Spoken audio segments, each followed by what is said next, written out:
Hi, I'm Michael Appel for BizNews.com. Parliament. It's one of three foundations of this country's governance system, along with the executive and judiciary.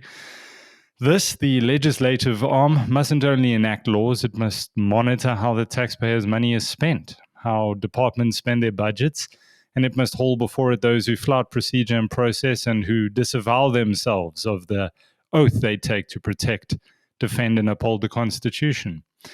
Parliament has been a talk shop for many years, at least in many South Africans' eyes, where the nation watches in a disbelief when many people who earn exorbitant salaries at our expense spend their days shouting points of order, Speaker, at each other, while acting like spoiled children, unable to grasp the importance of their position in a democracy. It's a place to earn a salary for many. It's less about service than it is about improving the governance of this country. My guest is Rachel Fischer. She's the organization Undoing Tax Abuse's Parliamentary Engagement and Research Manager. Rachel, thanks for your time. Thank you so much for having me, Mike. You've come out with this fourth report for the year titled Kicking the Can Down the Road. Broadly, what is your research saying about Parliament's functioning? Let's just look at that broadly. How well does Parliament function? Not well at all. Put very clearly, not well at all. We've been hoping to see the past 4 years that there would be an increase, more effort. Let us not forget about state capture and the Zondo recommendations. You know, that is something that should function as inspiration. Alas, no. Let's look at the picture that emerges over time.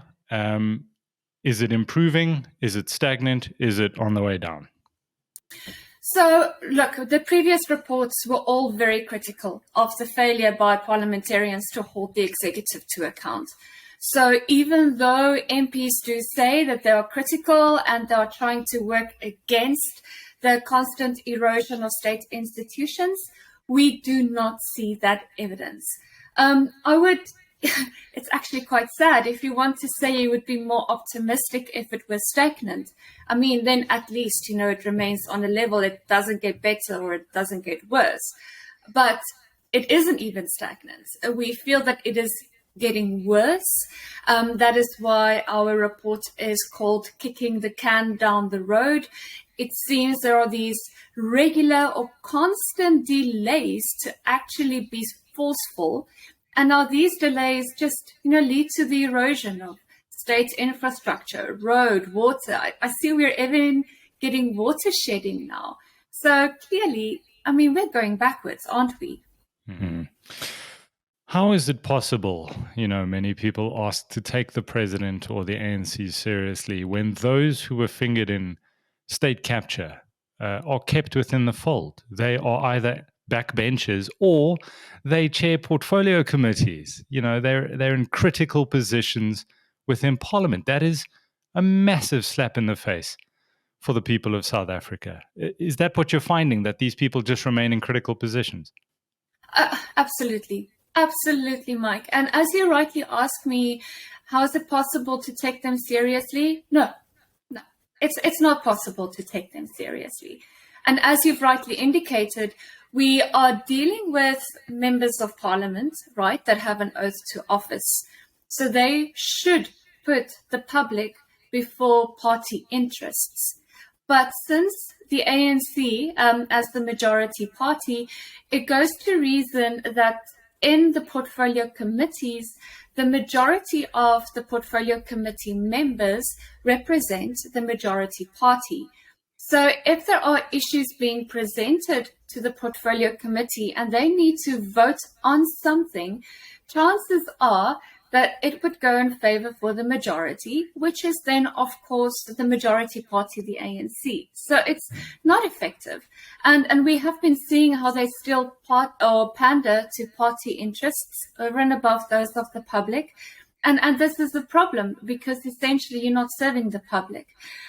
One thing that we do advocate for when in our oversight report is that we want the portfolio chairs to be from the minority parties so that at least there is a position of power that they can wield. We also ask that minority parties submit minority reports on issues that are being raised, because then at least we see a different perspective in what is happening. Look, we cannot say that all MPs are failing within their jobs of oversight. Unfortunately, their voices are being drowned by those that are in the majority. Well, I think, it's obvious to any person watching a parliamentary debate or a portfolio committee sitting which individuals take their job seriously and which don't. Now, which portfolio committee in the research you've done did well, and which ones performed terribly? Okay, so, well, of the 10 that we have reviewed, there's criticism leveled at all of them. Now, I do wish to highlight 2 specific portfolio committees, looking at both good and bad in them. Now, on the one hand, we have the Department of Mineral Resources and Energy, that concerning issues of car power ships, solar heater panels, the gas bill. We are facing tremendous issues when it comes to electricity supply in South Africa. You probably would have heard of this thing known as load shedding. So the Portfolio Committee is supposed to be very critical of the minister and hold him to account, and insisting and asking him what are the solutions to load shedding. What is he doing? What is the department doing? And they are not doing so. They haven't taken the minister to task on this issue of load shedding. However, we are looking at the gas amendment bill. It is known as B9 2021, and they have effectively engaged with the public on this bill, on the amendments, having public hearings, which is one of the core responsibilities of portfolio committees, is to engage with the public and having public hearings. We found that they are one of the best ones that do engage with the public. However, I do want to note that this is engaging with the public on legislation. Now, we don't just want portfolio committees to engage with the public on legislation only. There's a wide array that we want them to engage with us. We are sitting with the public that are specialists in the field of energy. We are sitting with academic scholars. We are sitting with a number of civil society organizations that do work in this field. So bring them on board to work together to get solutions. This links to the other example I'd like to give you on the Portfolio Committee on Home Affairs. Now, Home Affairs has got a major task. It's not only looking at IDs and immigration issues, government printing works, and they're also responsible overseeing the Independent Electoral Commission entity, right off the back on our local government elections of 2021. And we are looking forward to the national elections and provincial elections in 2024. So they do have a lot of responsibility. Now, we have 2 key points that we would like to level against Home Affairs. The one is, let's start with the negative, is similar to the department or the Portfolio Committee on Mineral Resources and Energy. There is this new bill on the table. It's also been making its rounds on the media, which is known as the Electoral Amendment Bill. And they have also been having a number of public participation meetings. They had an excess of 3,300 individuals that have been attending these meetings. And they also gave opportunities for civil society and other interested organizations to present to Parliament and submit our opinions on this bill. In that instance, they are effective. However, it is only on legislation, this electoral amendment bill. And unfortunately, we found they haven't taken our concerns and recommendations on board. So they are shifting some elements on the proposed bill, but not the issues we feel are of constitutional importance. Now, remember, we've got elections in 2 years, right? So we need to give the IEC time to prepare. But on the positive side of Home Affairs, so what we do in our report, and this is just a note on our methodology, is annually in October, the process starts for the annual budgetary review and recommendations report. reports. Parliament calls them the BRRRs. We call them the BRRRs. And within these reports, the Auditor General of South Africa, they go through the financial statements that the department submits. They review these, audit these. They also look at the annual reports of these departments, and then they make their recommendations. They highlight issues, challenges, they make their recommendations. Then the portfolio committee comes, they review the same items, and then they make their own set of recommendations within these BRRRs. Now, this is very important, right? Because with this process, the portfolio committee can tell the minister and tell the department, you are slacking here are the issues, fix this, look at your levels of unauthorized, irregular, fruitless and wasteful expenditure, change your consequence management strategies, etc. So this is a crucial moment within the parliamentary program of the year.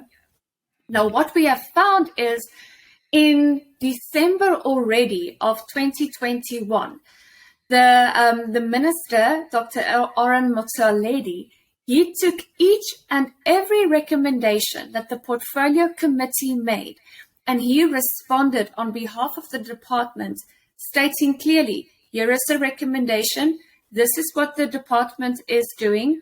If the department isn't doing something already, they make recommendations as to what are the interventions they are taking in place. It was a very comprehensive document. They even submitted this response to the recommendations to the Speaker in January of this year, which shows that, first of all, the recommendations were heard by the Minister and the department. They responded to it and they submitted to the highest level in Parliament. And then subsequently in the Portfolio Committee meetings, the members regularly asked follow-up questions to these issues. Where are they? How is it progressing? Etc. And then if we look at the next period within the parliamentary timetable, in May of each year, we see the progress reports on the annual performance plans of the department. So the Portfolio Committee then has got this BRRR period in October, November, and then a couple of months later, they have the period in May. And then again, we see in October, the annual reports are being delivered. So there are key points within the calendar where the Portfolio Committee can engage. So on the positive hand, we are quite impressed with Home Affairs on how they've handled this. But now you've got this issue of this electoral amendment bill, which we find is just being forced through. It's a tick box exercise, and we are feeling that they're just doing this to meet the deadline and not really effect the change that we feel is needed. And that just shows you the complexity of this entire system. We've got important events in the calendar, but there are meetings taking place. But what do we want as citizens? We want to see the change. We want to feel the change. And that is what we find is missing. Yeah, on this lack of electoral reform, as was mandated by the Constitutional Court, it issued an instruction to Parliament to do this.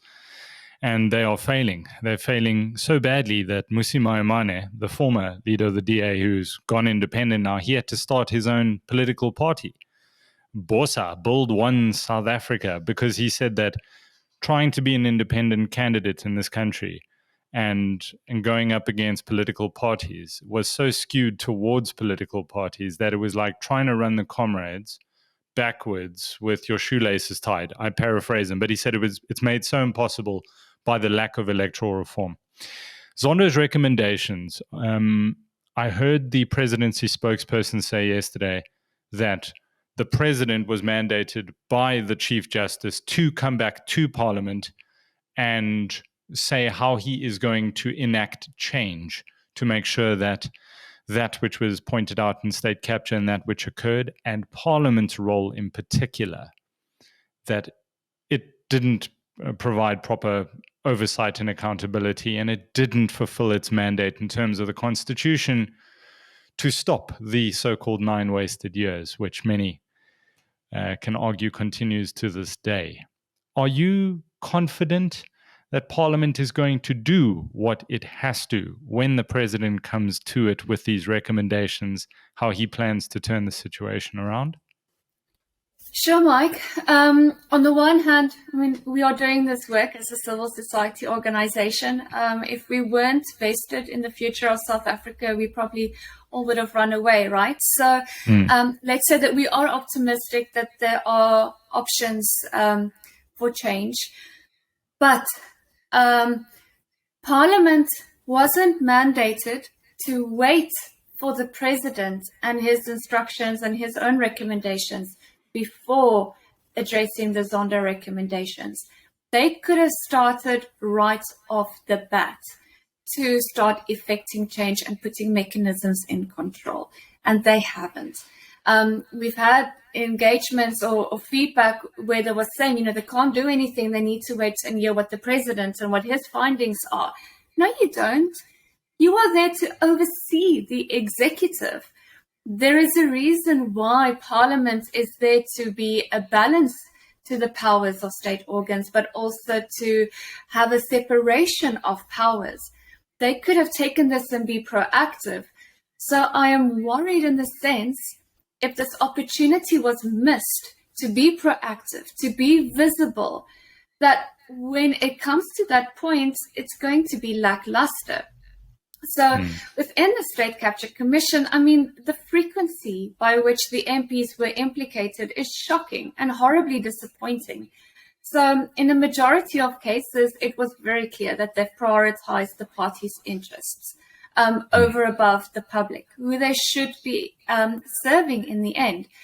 So, this brings our trust in Parliament's integrity and trustworthiness very much into question. Because if until now they haven't taken the party, to task, what are the chances of them doing so in the future? So we feel actually quite strongly one of the recommendations is that there should actually be an oversight committee over the ministers and even the president, where we can see very clearly how are they mandating them to act, what changes they should make, and asking hard questions. Because else, the Zondo recommendations might just, go sit on the shelf and gather dust if we don't see this action.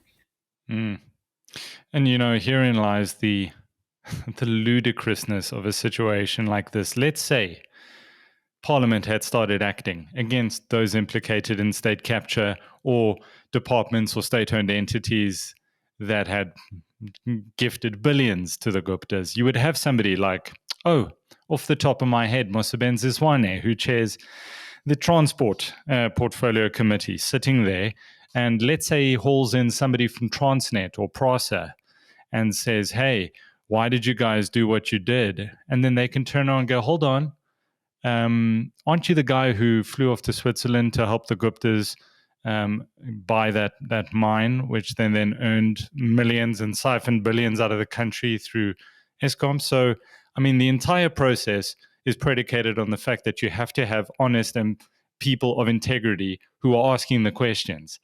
And we simply don't. South Africa, a country that often, and as Parliament has shown, they could have acted, they didn't. They're waiting until midnight after the president has handed this in to say what they're going to do. They are waiting till the very, very last minute to be forced to do the right thing. Isn't that just blows your mind? It does. It absolutely blows your mind. It's not often in life that you really get this opportunity where you can take the ball and run with it and suddenly appear as the hero on the scene. And they actually could have taken this opportunity, right? And they didn't. I'm also worried that by the time they do take action, which we hope would be soon, right? But when they do take action, it's also going to be watered down action. So what are the penalties that they can effectively put in place? How can they punish them? So you get the Joint Committee on Ethics and Members' Interests, and they are the ones that look at the ethics code of conduct, and when MPs transgress, they hold them to task and have hearings and disciplinary hearings with them. Now, interestingly, those meetings are closed, so you can't attend or watch these meetings. So the minutes aren't available either. So even when something happens, we can't always see what is happening. We can't even see the weight of it.